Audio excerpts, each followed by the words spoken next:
In this final part of our sequencer tutorials, let's take a look at how we can add a custom camera in here and move that camera around.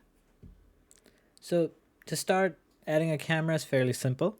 All we need to do is click on this little camera button right here above the sequence. It says create a new camera and set it as the current camera cut. We can do that, and we can see that it adds in two things. It adds a camera cut, and it also adds this camera rail and I'm sorry, the camera rail was already there, but it adds this cine camera actor. I'm just gonna move this up here so we see the two things it added. It added camera cuts, and it added the cine camera actor, which is a cinematic camera actor. You can see that our viewport changed because now we are piloting the camera. So when I move around, that's very quick. When I move around, I am actually moving this camera. I'm going to turn the speed down a bit.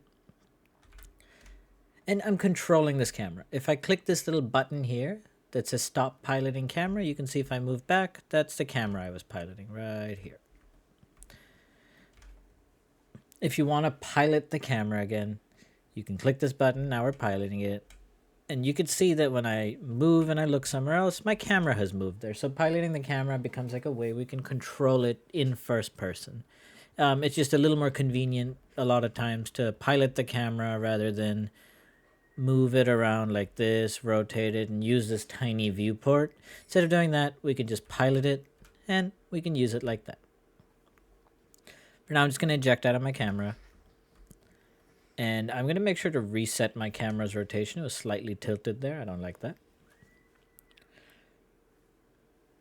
And now we see this camera cuts here. You can see that this camera cuts is currently showing what's in my camera or in my camera's view. Let's keyframe the camera. Let's get our camera moving. Let's see it doing things. So easiest way to keyframe again, I'm going to pilot the camera. I'm going to make sure to open it, and we have a transform value on it. I'm just going to add a keyframe to it. 3 seconds in. Let's move it a little slower. Let's move the camera a little bit. Let's transform it, or let's add a keyframe to the transform. Move it a little more. Move up in time. Set the transform. And finally, maybe 10 seconds in, I want it to be somewhere here. And then set the transform. So now we can see as I move this, we can see our camera moving.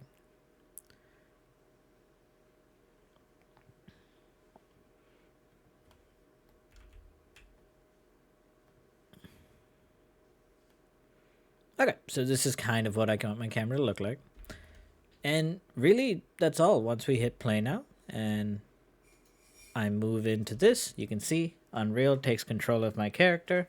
This camera is going to be doing its little motion. And when it's finished, I have access to my player again, and I can continue. So this is very convenient because now we can have a cutscene.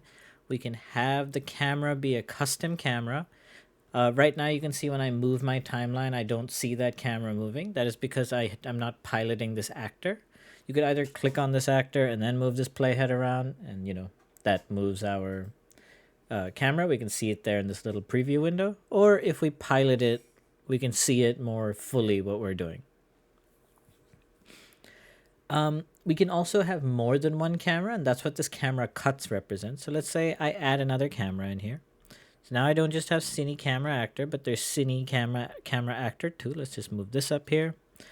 So this is our first camera. This is our second. Let's pilot our second camera. So you can see if I move it somewhere else, switch back to the first camera, it moves my viewport back. Switch to the second camera, moves my viewport here. So now let's have a second camera that starts here. And, let's just start adding some keyframes to it. In transform, I'm going to add a keyframe. Move a little bit. Move the playhead. Add a keyframe. Move it more in time. Add another keyframe. And then maybe it's all the way around looking at the back. And that can be at 10 seconds. Oh.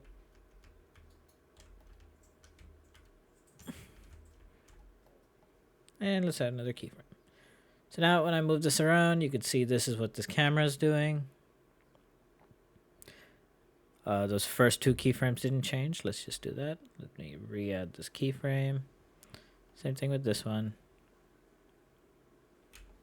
Let me re-add this keyframe. Okay, so now our camera is doing something kind of wild. It's like spinning around and it's trying to orbit these ducks. We have two cameras again. We have Cine Camera 1, and if I was to pilot this, we still have our first, we have a Cine Camera 2, and we still have this first one, which is just doing this. If I was to play the game now, it is just going to use my first camera, because when we added that initial camera, our camera cuts just uses that camera instead of using our other camera.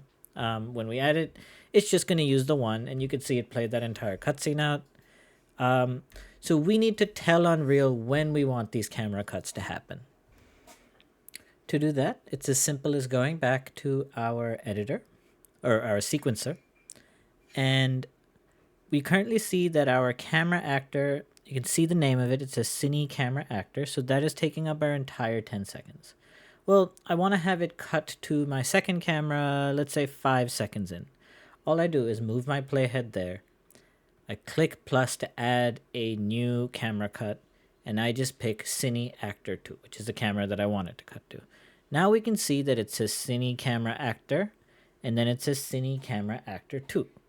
If we want to preview this without playing, I can lock the viewport to camera cuts. There's this button right here. And now as I drag it, you can see camera 1, switch to camera 2, which is going to end our sequencer. We could even, maybe 7 seconds in, go back, switch back to camera 1. And now we're going from camera 1, switch to camera 2, back to camera 1. You can also start dragging the edges of our Cine Camera Actor, these little reels. We can like drag the edges to change the size. So maybe I want to increase the time that this starts at, reduce the time for Camera Actor 2. I just wanted to show this little bit. I don't want to see the spinning. Let's stop here. So this is some ways we can make some changes without having to guess. We can like actually just change the size here. We don't have to remake our cuts. And that works perfectly. So adding a camera is fairly simple. A very convenient feature in all of this is that when I do play it, whenever it responds.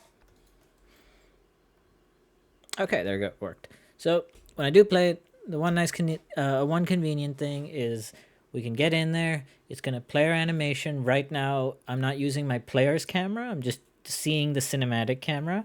And when we're done, Unreal just gives us controller of our player again. This is a very convenient thing. I just stepped in and out of the trigger box there. That's why that happened.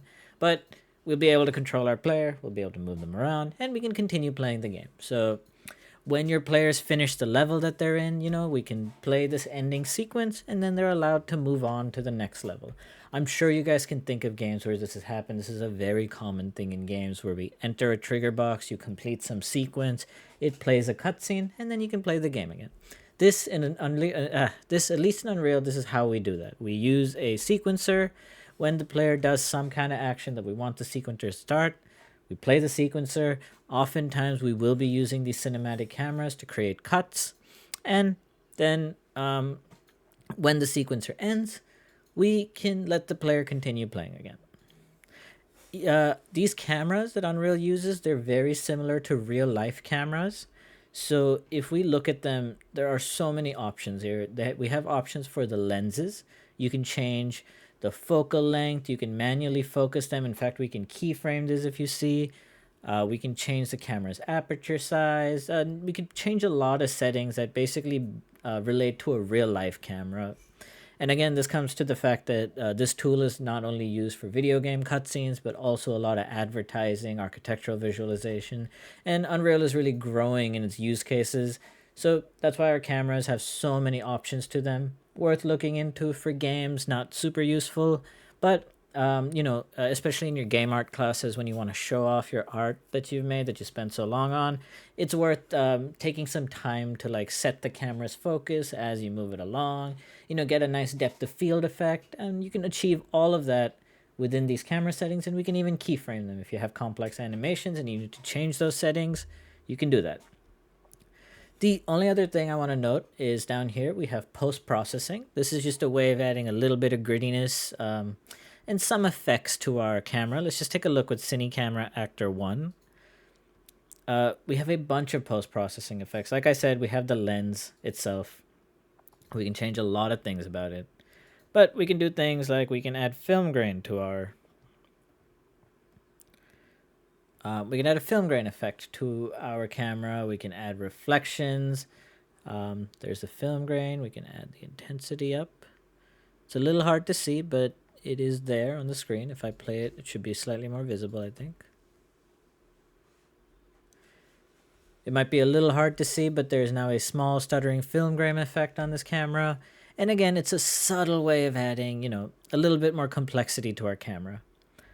There are a ton of these post-processing effects. I will note that post-processing effects are fairly processing intensive, but for something like your cutscenes, this should be fine because the player's not going to be playing, not much physics is going to be going on. Our calculations will be to a minimum, and this becomes a good time to, you know, play around with these, use them to, you know, affect things. And again, the wonderful part about all of these settings is we can keyframe them. For this temperature, for example, I can add a keyframe, move down a little bit, change its value, add another keyframe, and if I was to look now, temperature has been keyframed. And if I was to play this animation, we can see it starts off low temperature, it goes back to normal, goes a little high, and our animation just continues.